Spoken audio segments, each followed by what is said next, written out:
Hello and welcome to my channel. Well, I've been thinking about this and how it comply to knife and knife laws. Now, I live in Texas, which right now has got really good knife laws, but it hasn't always been that way. And if you're in a state or a country where they have really restrictive laws, we can use this kind of thing to help come about change, if at all possible. And sometimes it's going to take more than just you doing it. It's going to take a bunch of people. So, say for example, if you're in a place where you cannot have a flipping knife or a backlock knife, or like California, if it's an auto knife, it's got to be a really stubby one. It can't be over so many inches, and just a bunch of different restrictions. Well, you may think that this is already passed law and I can't influence it or I can't control it. But in reality, even though this is a tiny bit, always what you're able to influence and control is going to be a very tiny area compared to the amount of things that are just beyond your reach. But influence, don't underestimate influence, because even though you're a little speck, you're just a little tiny speck in the whole scheme of things, you still have influence, because supposedly, it doesn't always work this way, but supposedly your elected representatives that do have control and influence over this stuff can be influenced by you writing them, bugging them, bringing it up in issues. It takes a little bit of activism. If you want to get something done, a lot of times you can't just wish it or pray it away. You have to do something about it. And if you're fine with, a 1-inch auto blade limit, then cool. You don't have to worry about this. It's not a big deal to you. But if you find this offensive, like, who came up with the 1-inch rule? What's wrong with 2 inches or 3 inches? What's wrong with auto knives in the beginning of the whole thing? Let's see what the whole reason is.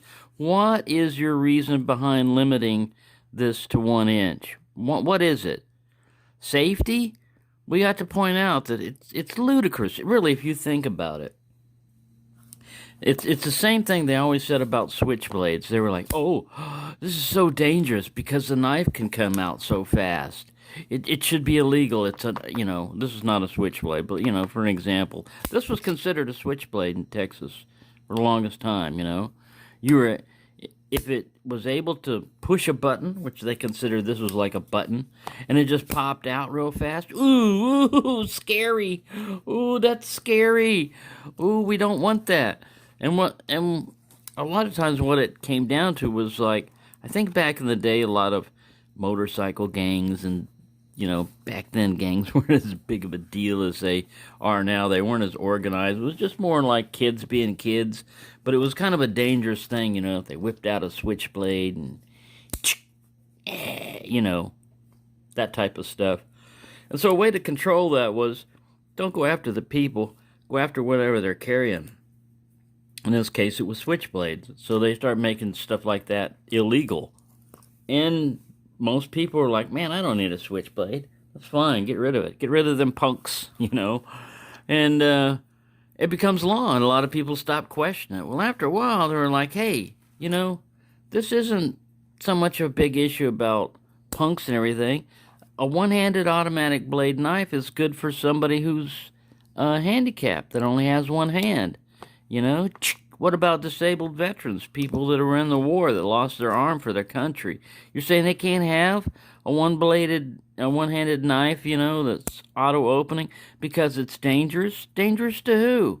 This guy gave his arm for your country, How are you telling him what's dangerous? He did it willingly, and now you're telling him he can't have a knife because it might be dangerous. So if you start putting it on terms that they can understand and say, hey, man, this is a human rights. You're against handicapped people. Oh, you got to play the game against them sometimes on this. Say, hey, this is discriminatory. This is not This is not helping anything.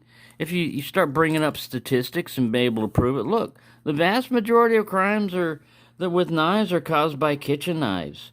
But you don't see people going after all these ads on TV late at night for the amazing Ginsu kitchen knife that can, cut through cans and then slice up the tomato. A lot of that's a gimmick and stuff, but hey, they got a lot of money behind them and they pay for these ads, and so everything's cool on that. But ooh, switchblade.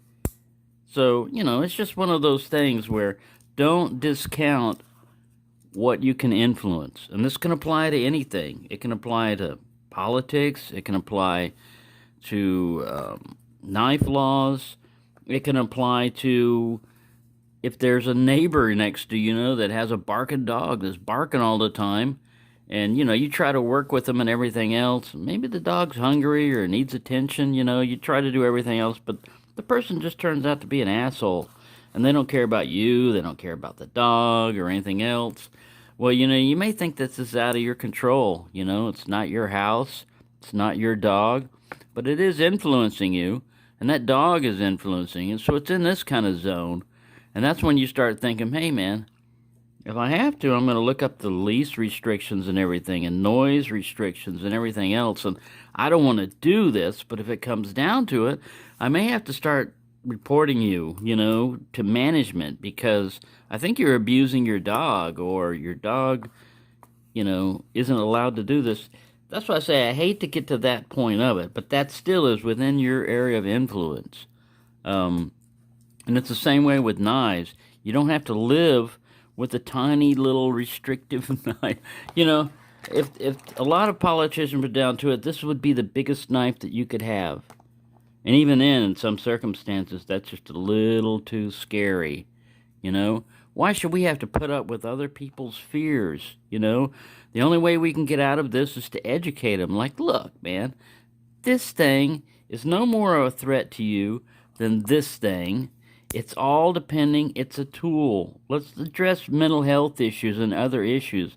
Let's not go after a tool and say that it's dangerous because of its length. You can go to any store, get a screwdriver, sharpen the end of it, and you've got a long reach, pokeable, weapon. Is it the screwdriver's fault for being long? No, So that's all I'm saying on this stuff is the only way to address a lot of these issues is through education, and sometimes it's through a multitude of voices, a bunch of voices getting together and saying, hey, we're not going to put up with this, This is not the issue. Take this stupid law off the books. It doesn't belong here.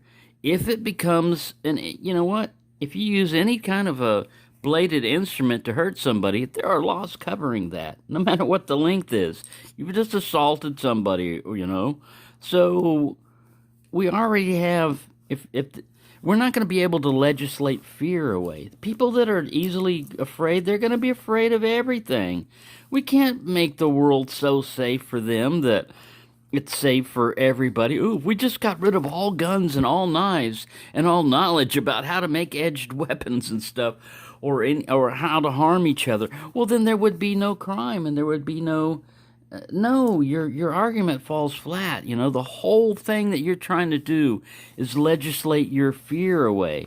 And really, you need to start understanding things more than start legislating things, is my thought. But anyway, it's just a late night thought that I had that was kind of related to knives and stuff is basically we can influence more than we believe a lot of times.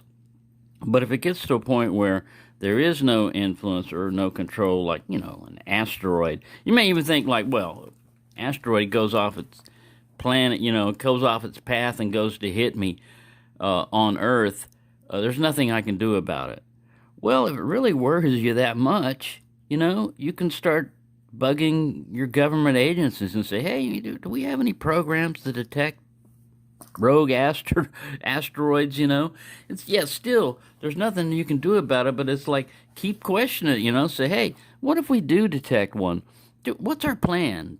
Do we just hope for the best and cross our fingers, or do we have some way that we might be able to deflect this thing from hitting our planet, you know? And just by doing that might give you some sense of relief. So if you're afraid, like, oh, this asteroid's going to hit me and there's nothing I can do about it, well, if you really are worried about it that much, you can actually start delving into it, look at the, existing programs. And again, this is education. You're basically educating yourself on what you can do. And if it is, like, well, the technology's too far away, there really isn't much we can do about it, then you got to just say, hey, I tried. I did as much as I could, but it's out of my hands. Well, there's no use worrying about it, There's probably a lot more things going to wipe you out that you're not even thinking about, that you're not even going to, be able to control. And it's not going to be an asteroid. It may be that mosquito that landed on your foot.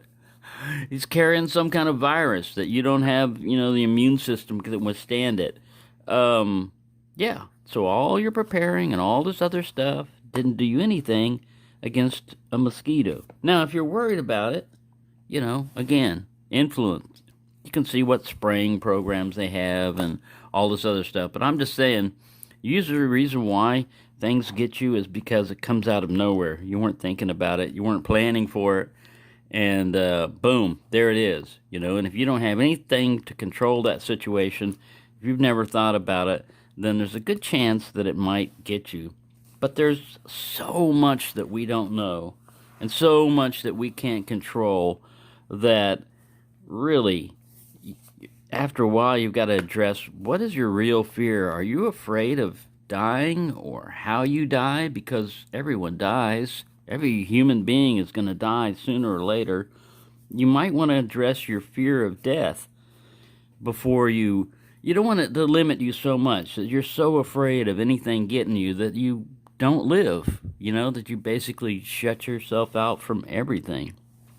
But anyways, I know, I'm going off on a ramble. I just wanted to put this one out there for all those fellow insomniacs like me that kind of think about stuff related to knives or think about stuff late at night and basically come up with no real answer. But anyway, I just thought it's funny, how some countries they get so wrapped up in their fear of knives or what they could do that they get everybody else to believe them. Other people that, oh yeah, I wouldn't want a long knife. Maybe we do have short knives, won't be able to reach vital organs as much and blah, blah, blah, And they just get deluded into thinking that it's going to give them some safety. And in reality, you're not safe in this world, no matter what you do. You're never going to be 100% safe. You might as well just get around to understanding that, now rather than later. Nothing to worry about, nothing to be concerned about. It's just, that's the way it is. That's called life, man. If you look at nature and the way things are, man, you can see like big old lizard, he's happy, having a good time, and boom, he gets caught in a spider web. Bam, big ass spider kills him, He thought everything was going fine for him until somehow he got in that spider web, and then it's all over. And it's usually not over, real pretty or fast. A lot of times animals will rip each other apart or tear an animal apart. It's over sometimes quick and sometimes slow, So, anyways, that's just my ramble. I didn't want to get it too morbid. I just wanted to say, if it bothers you enough, you probably have some out that even if it doesn't do anything, it may help you mentally. It may help you adjust to say, hey, at least I didn't sit there and look at that rattlesnake and say, oh, it's a rattlesnake, what can I do? Well, if it's close enough and you have the means, you can take care of that rattlesnake or get out of its range, But if it's on the other side of a fence and it's not going to bother you, then, hey, cool, rattlesnake. Guess what? Not hurting you. It's actually probably keeping the rodent population down, which could prevent, a plague. Like too many rodents equals too many fleas equals too many vectors for bubonic plague, So everything has a purpose, I guess. And I guess my purpose is to shut up right now. Thank you for watching and have a nice day.